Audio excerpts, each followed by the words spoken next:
Hello guys, welcome to our channel Saransh Kartik classes. तो आज के इस प्यारे से सेशन के अंदर हम डिस्कस करने वाले हैं आयनिक बॉन्ड की स्टेबिलिटी के बारे में। जैसे कि इसकी पिछली वीडियो में हमने एनर्जीज के बारे में बात करी। हमने ये देखा कि भाई जब कोई आयनिक बॉन्ड बनता है तो उस टाइम पे क्या क्या एनर्जीज इन्वॉल्व होती हैं और कैसे कैसे एक आयनिक बॉन्ड फॉर्म होता है उसके बारे में बात करी थी। हमने प्रॉपर एक बॉन हार्बर साइकिल के बारे में बात करी थी कि भाई जो ये एक्सप्लेन करती है कि जब कोई आयनिक बॉन्ड बनता है अपने प्योर स्टेट से, लाइक फॉर एग्जांपल मैं NaCl की बात करता हूं, तो solid sodium with elemental form जो क्लोरीन होता है, जो मतलब नेचर में जिस फॉर्म में मिलता है लाइक Cl2 गैस की फॉर्म में, तो उससे जब वो आपस में कंबाइन होते हैं तो कैसे NaCl बनते हैं, उस बीच क्या क्या एटॉमिक लेवल पर एनर्जीज इन्वॉल्व होती हैं, उसकी प्रॉपर एक साइकिल की बात करी थी। उसकी पूरी एक साइकिल हमने डिस्कस भी करी थी। तो अगर आपने वो लेक्चर नहीं देखा है तो प्लीज उसको पहले देखिएगा, फिर आप स्टेबिलिटी वाले पार्ट पर आइएगा, तभी आपको ये वाला पार्ट ज्यादा अच्छे से समझ में आएगा और हर कॉन्सेप्ट क्लियर होते हुए आपको दिखेंगे। तो चलिए स्टार्ट करते हैं। सबसे पहले हम ये देखने की कोशिश करते हैं कि भाई कोई सिस्टम स्टेबल कब होता है और कब कोई सिस्टम स्टेबल कहलाया जाता है। चलो बात करते हैं सबसे पहले कि भाई कोई सिस्टम स्टेबल कब होता है। तो अगर किसी सिस्टम को स्टेबल होना है तो सबसे पहले सारी कहानी होगी उसकी उस सिस्टम के अंदर जो एनर्जी स्टोर है। यानी जैसे कि आप अब जानते हैं कि किसी भी सिस्टम की स्टेबिलिटी इनवर्सली प्रोपोर्शनल होती है हमारी एनर्जी के, राइट। यानी अगर किसी सिस्टम की एनर्जी बहुत ज्यादा है तो इसकी स्टेबिलिटी ऑब्वियस बात है काफी ज्यादा कम होगी। अगर किसी सिस्टम की एनर्जी कम है तो उसकी स्टेबिलिटी ज्यादा होगी। यानी अगर मैं किसी एटम की बात करता हूं तो कोई एक एटम स्टेबल तब होगा जब उसकी नेट एनर्जी कम होगी, यानी ओवरऑल उसकी एनर्जी कम हो जाएगी।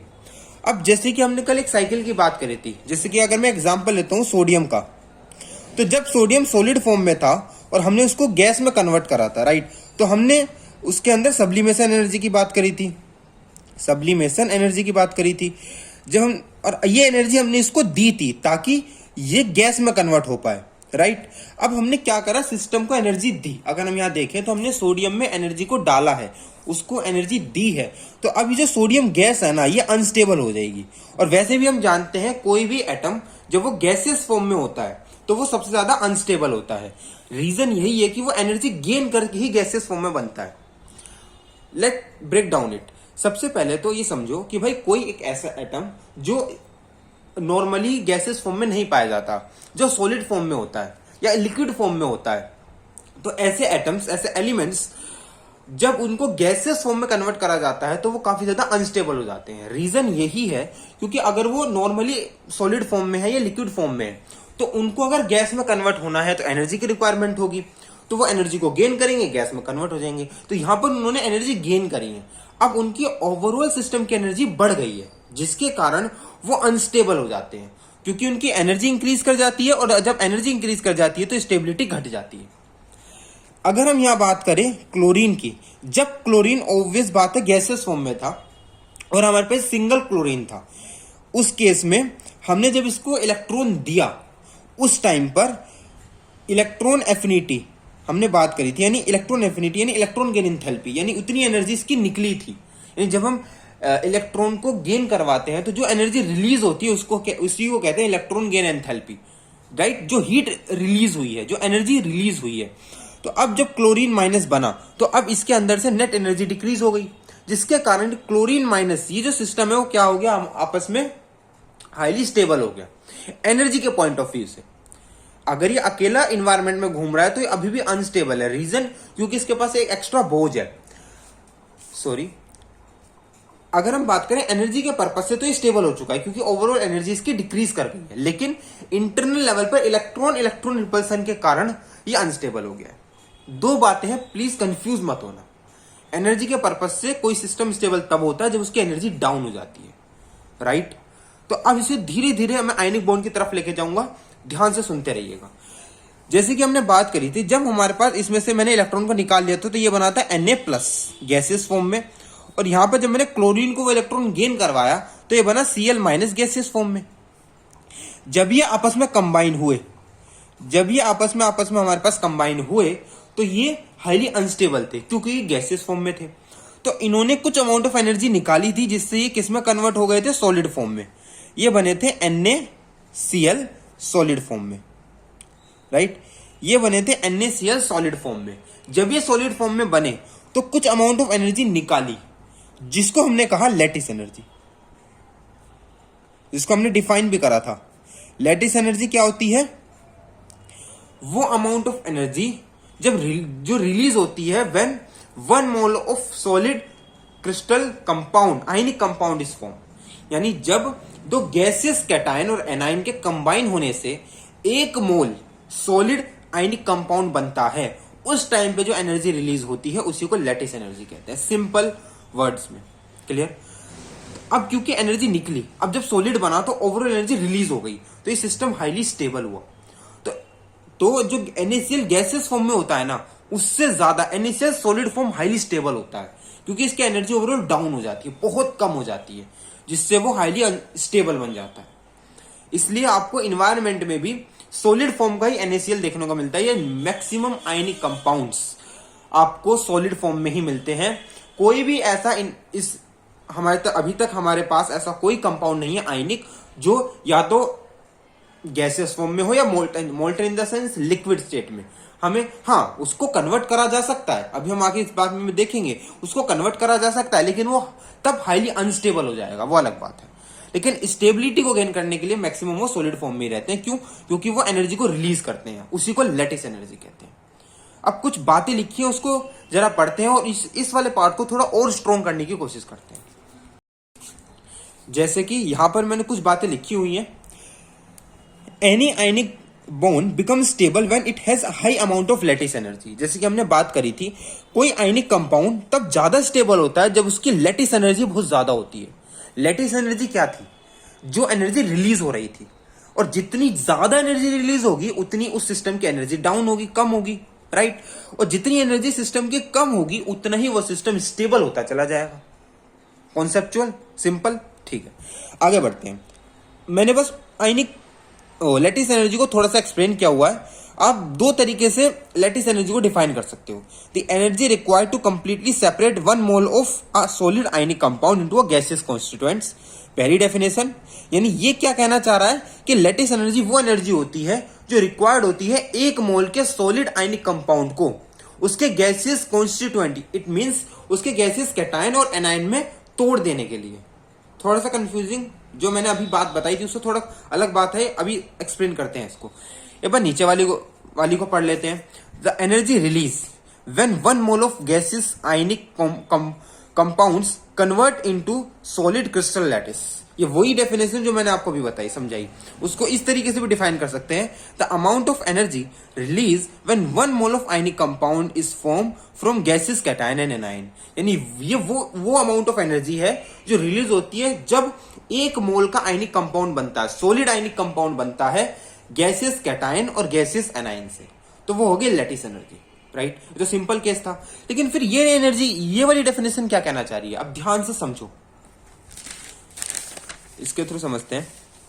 ध्यान से समझो, जब एक NaCl सॉलिड बना, NaCl सॉलिड बना, वो कब बना? जब सोडियम क्लोरीन जुड़े गैसेस फॉर्म में और एनर्जी रिलीज हुई। अब ऑब्वियस बात है, एनर्जी रिलीज हुई तो NaCl सॉलिड बना।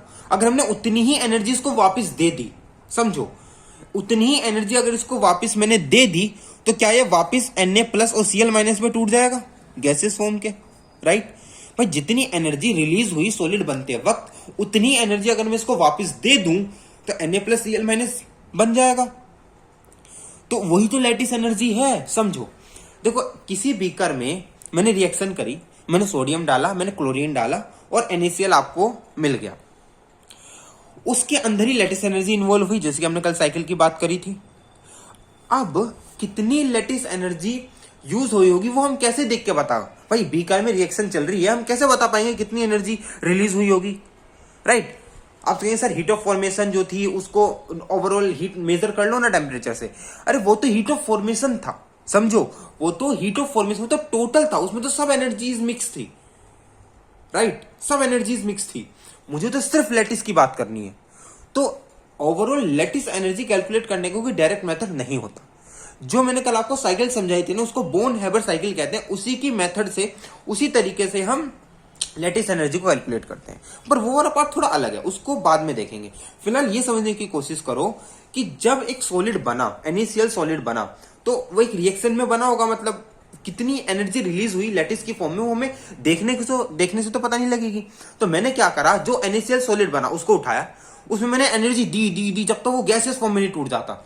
अब जितनी एनर्जी दे रहा हूं वो तो मैं मेजर कर सकता हूं ना भाई, मैं कितनी एनर्जी अपनी तरफ से सप्लाई कर रहा हूं वो तो मैं मेजर कर सकता हूं, राइट? क्योंकि वो तो मैं देखकर ही उसमें सप्लाई कर रहा हूँ। और जैसे ही मुझे देखा कि भाई NaCl जितना लिया था पूरी तरीके से गैसियस Na+ और Cl- में टूट चुका है, वहीं मैं रुक जाऊंगा एनर्जी देना, वहीं मैं रुक जाऊंगा एनर्जी सप्लाई करना, रुक गया।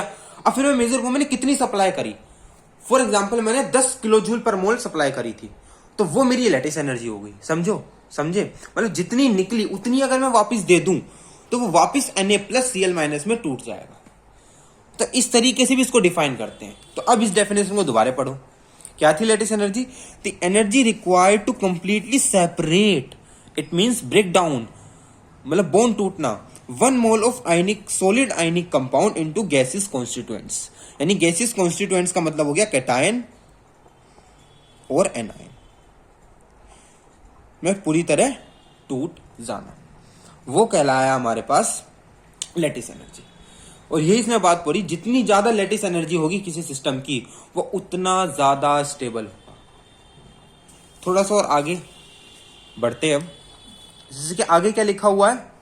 आगे लिखा हुआ है कि in any ionic solid sum of electron gain enthalpy and ionisation enthalpy may be positive, but still the crystal structure get stabilised due to energy release in the formation of crystal lattice. ये अंग्रेजी क्या बोल रही है समझो। इसमें ये बोला है कि कोई भी जो आयनिक सॉलिड होता है, इट मींस जो सॉलिड आयनिक कंपाउंड होता है, उसमें दो टाइप की मेजर एनर्जीज इन्वॉल्व होती हैं, इलेक्ट्रॉन गेन एंथैल्पी, दूसरी आयनाइजेशन एंथैल्पी। समझो ये दोनों होंगी ही होंगी। मान लो क्योंकि मान लो मेरे पास दो ऐसे एलिमेंट्स है जो गैसेस फॉर्म में है, तो वहां पे और अलग अलग है, तो वहां पे दो एनर्जीज का तो नाम निशान ही मिट जाएगा, सब्लिमेशन और बॉन्ड डिसोसिएशन। क्योंकि बॉन्ड डिसोसिएशन चाहिए थी बॉन्ड टूटने के लिए, भाई बॉन्ड कोई बना ही नहीं रखा है, सिंगल सिंगल बंदे हैं, कोई बात नहीं, खत्म हो गया। अब दोनों ही गैसेस में है तो सब्लिमेशन की भी क्या जरूरत है, लेकिन दो हमेशा होंगी, इलेक्ट्रॉन गेन एंथैल्पी और आयनाइजेशन एंथैल्पी। इन दोनों के बिना आयनिक कंपाउंड बन ही नहीं सकता, सिंपल केस, ठीक है। अब इन दोनों का जो सम होता है कभी कभी पॉजिटिव होता है। इसका क्या मतलब है? यानी जितनी ज्यादा एनर्जी हमने आयनाइजेशन में दी उतनी कम इलेक्ट्रॉन गेन एंथैल्पी निकलती है। एग्जांपल से भी आगे देखेंगे, उतनी कम निकलती, तो ओवरऑल सम देखेंगे तो पॉजिटिव आएगा।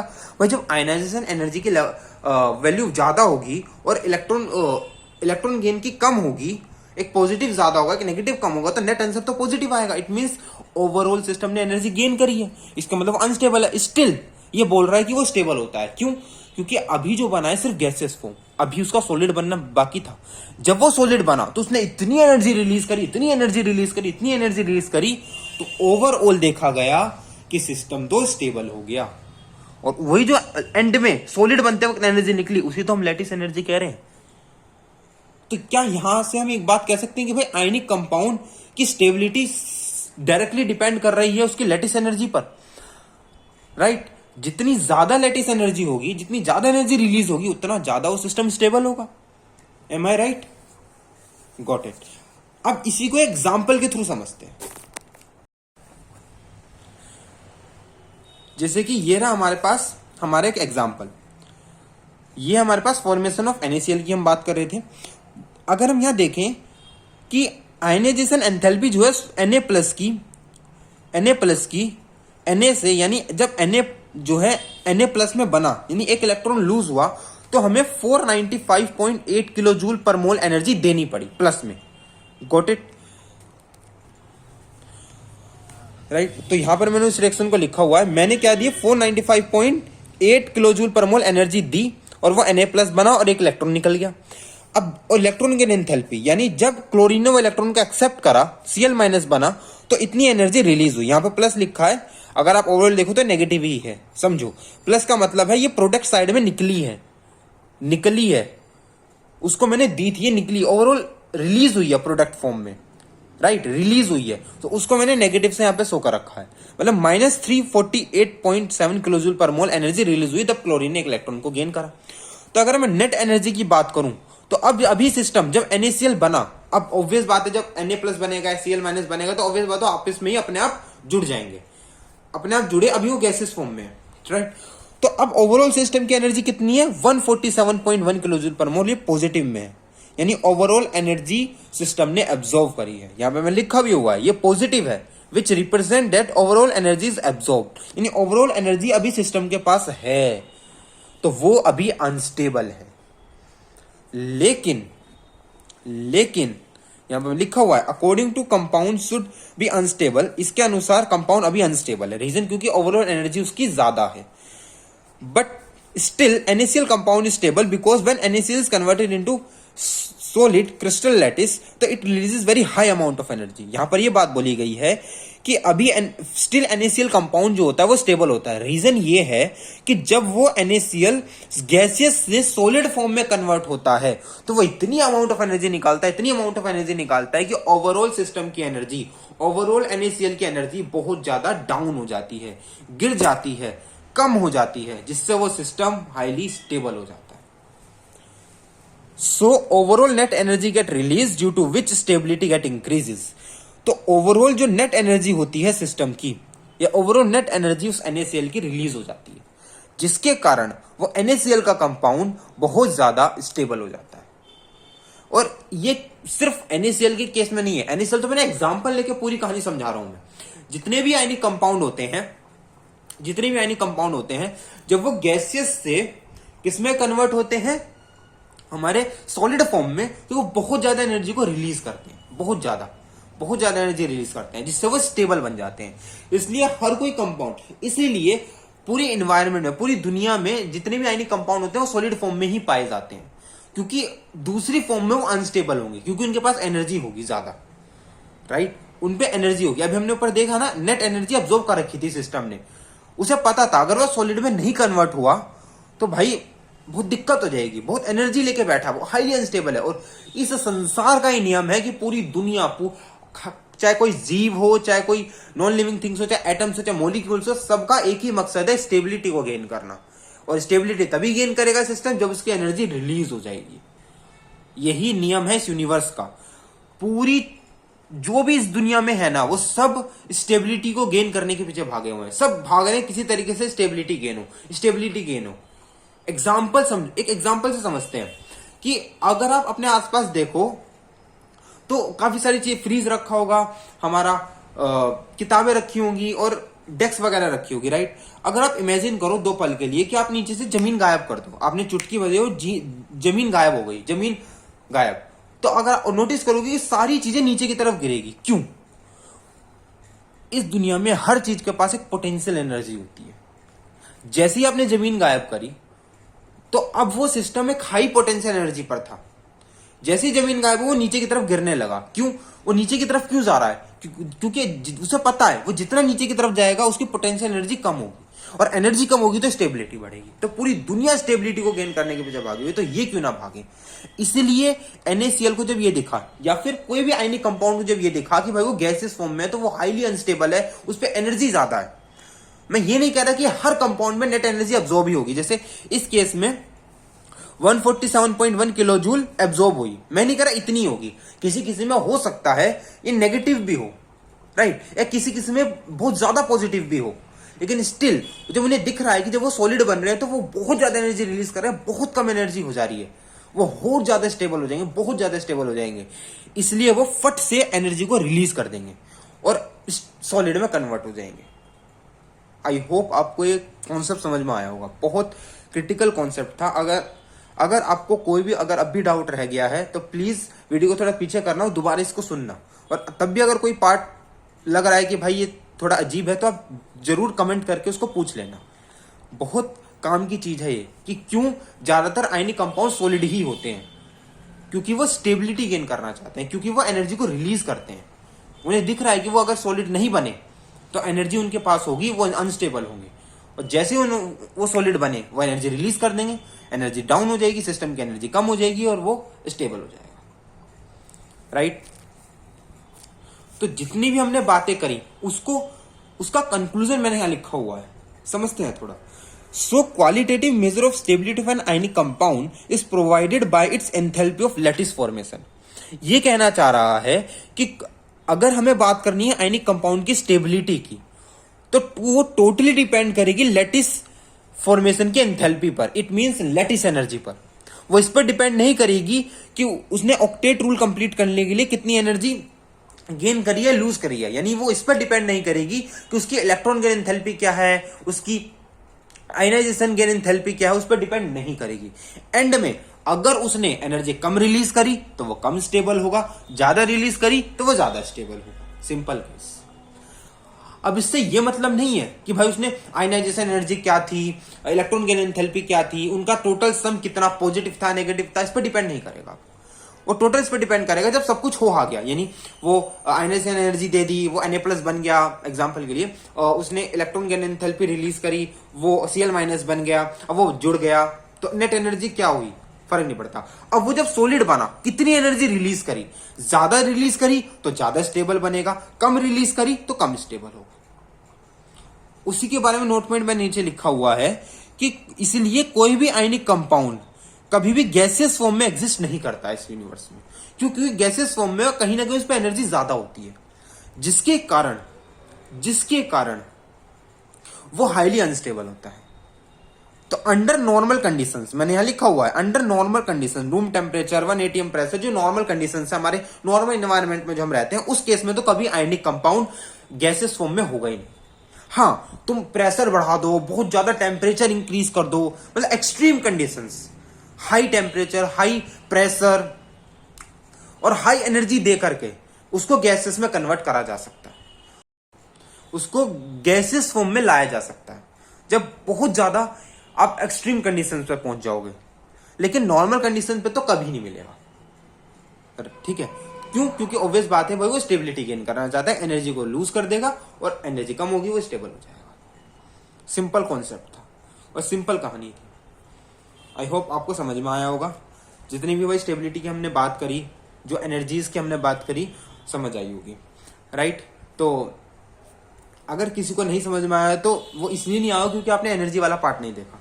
तो पहले प्लीज एनर्जी वाला पार्ट देखना, जिसमें हमने पूरी बात करी थी कि भाई एनर्जीज क्या क्या इन्वॉल्व होती, कैसे एक टोटली आयनिक बॉन्ड बनता है, टोटली क्या क्या एनर्जीज इन्वॉल्व होती हैं। हाँ, वो एनर्जीज अलग अलग आयनिक कंपाउंड्स के लिए अलग अलग होगी, लेकिन हमने NaCl के एग्जाम्पल से एक बेसिक ओवरव्यू लिया था, एक छोटा सा कॉन्सेप्ट समझा था कि भाई क्या क्या एनर्जीज इन्वॉल्व हो सकती है, राइट? और आज हमने स्टेबिलिटी की बात कर ली, टोटली दोनों कनेक्टेड टॉपिक्स हैं, राइट? जिसमें आज हमने बात कर ली कि भाई जब एनर्जी कम होगी सिस्टम स्टेबल ज्यादा होगा, एनर्जी अगर ज्यादा होगी तो स्टेबिलिटी कम। तो आज के लिए सिर्फ इतना ही, और अगर कोई डाउट है, कुछ पार्ट अजीब लग रहा है कि ये समझ नहीं आया वो समझ नहीं आया, तो उसके बारे में जरूर आप कमेंट में लिख देना, मैं जरूर आपका रिप्लाई करूंगा या शॉर्ट्स के माध्यम से उस डाउट को क्लियर करूंगा।